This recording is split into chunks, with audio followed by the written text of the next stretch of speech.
You gave us a piece of charcoal on a plate, masquerading as chicken. You're the weakest chef. Bye-bye.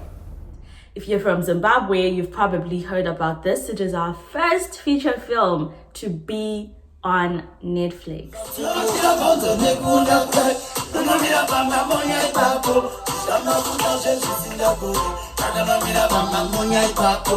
Hi everyone, welcome back to my channel. If this is your first time, welcome. If this is your second time, okay.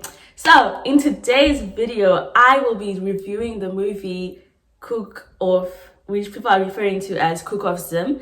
And this movie came out on the 1st of June. It took me forever to make this review video. Why?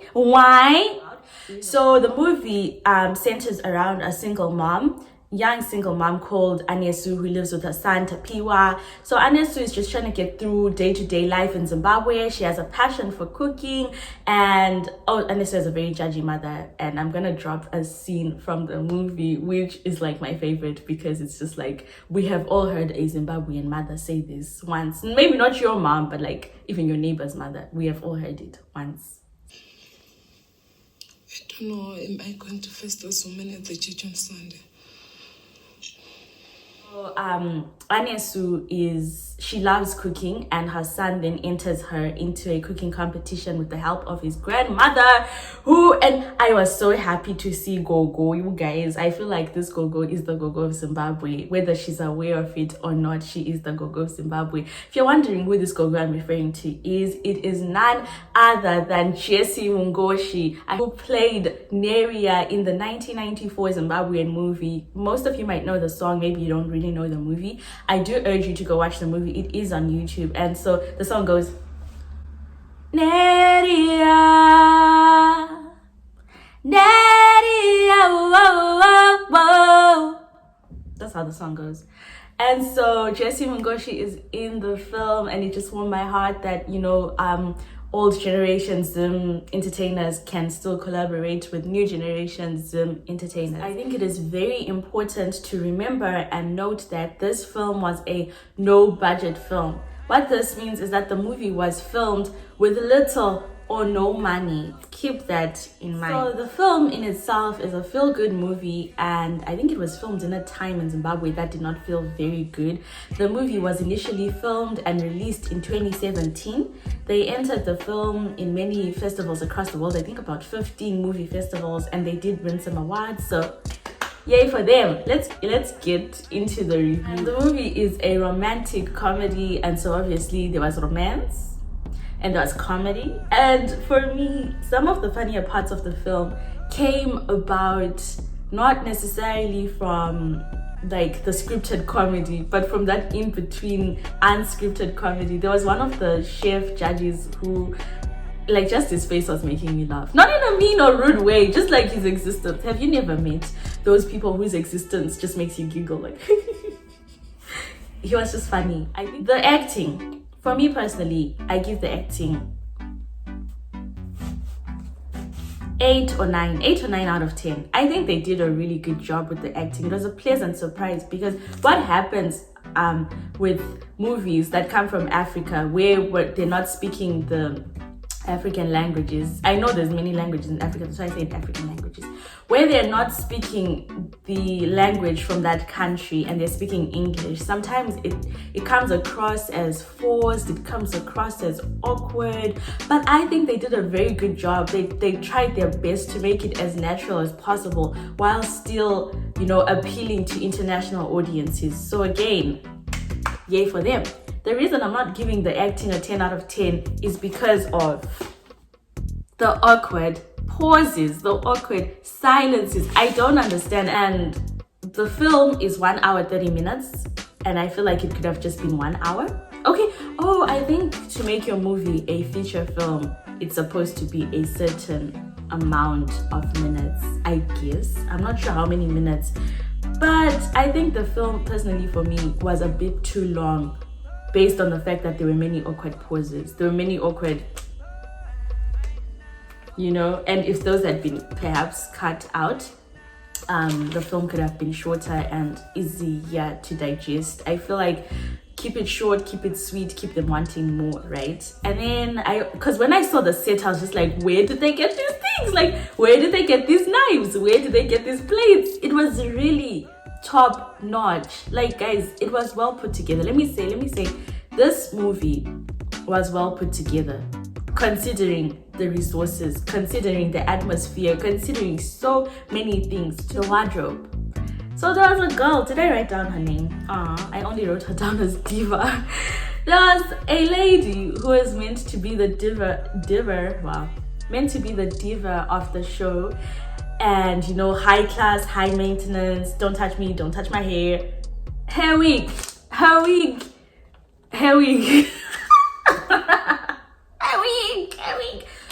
Okay. I don't know much about wigs. As you guys can see, I am a head wrap girl. And I got new colors, by the way. But hair wig.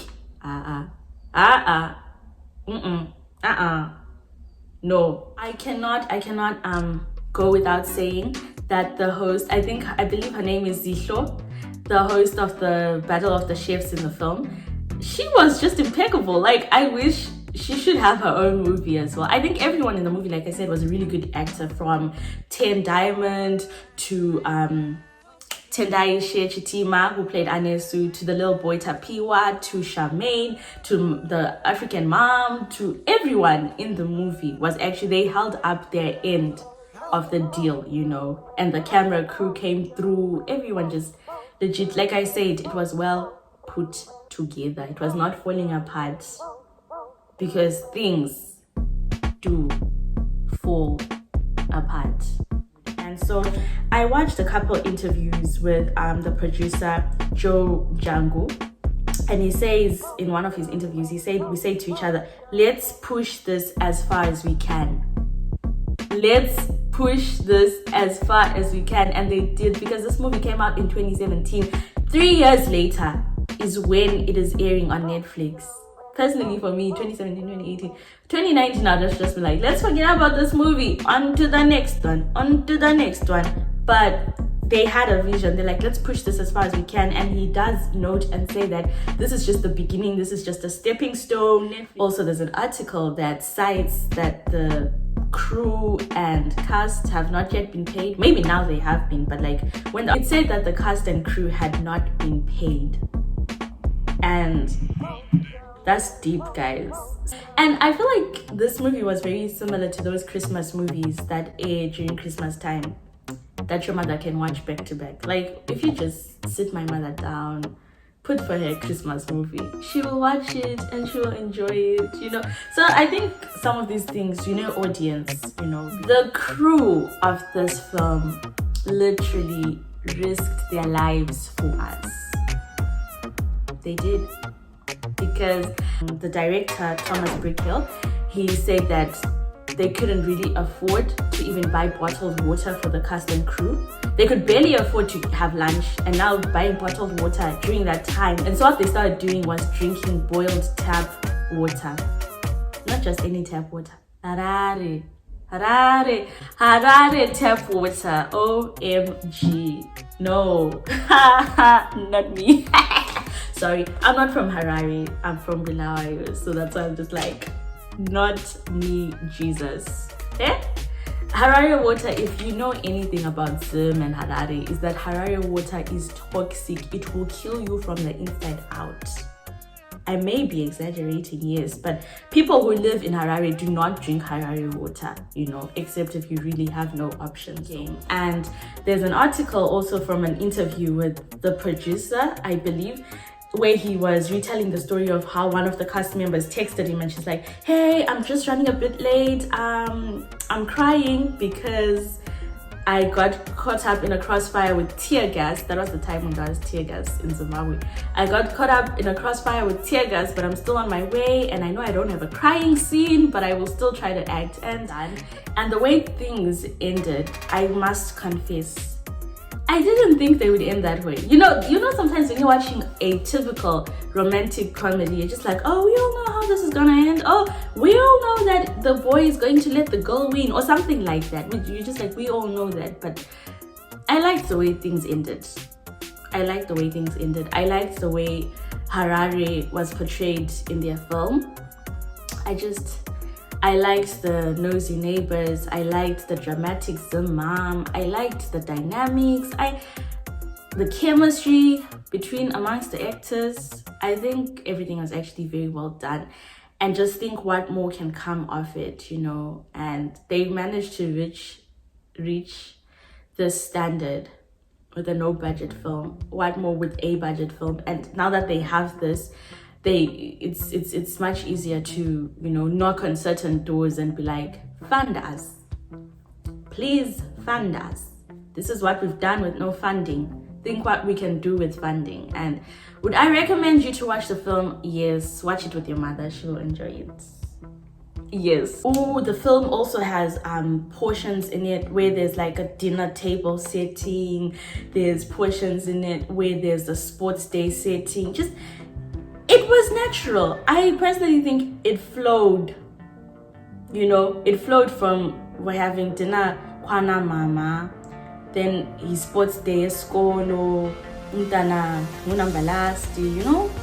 It flowed. And I realized it just, how much more can come from Zim?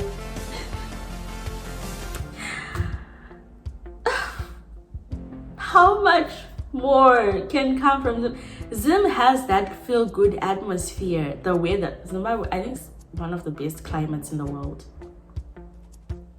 So that also translates through film. I think film can be a very good marketing strategy. The producer, he seems like a really nice guy. So please contact me, say, for any job you might have. I need to stop telling people to contact me because, like, I have nothing to offer as yet. So, producer Mr. Joe Jagu, please contact me. So, I think I want to see more from this cast and crew, and I wish them all the best, and I do hope we will stay in touch. Thank you for watching. Do not forget to subscribe, like, share, and comment. I like your comments. Okay, I won't force you. I will not force you to comment, but do tell me what you thought about the film, why you haven't watched the film, and if you do intend on watching the film.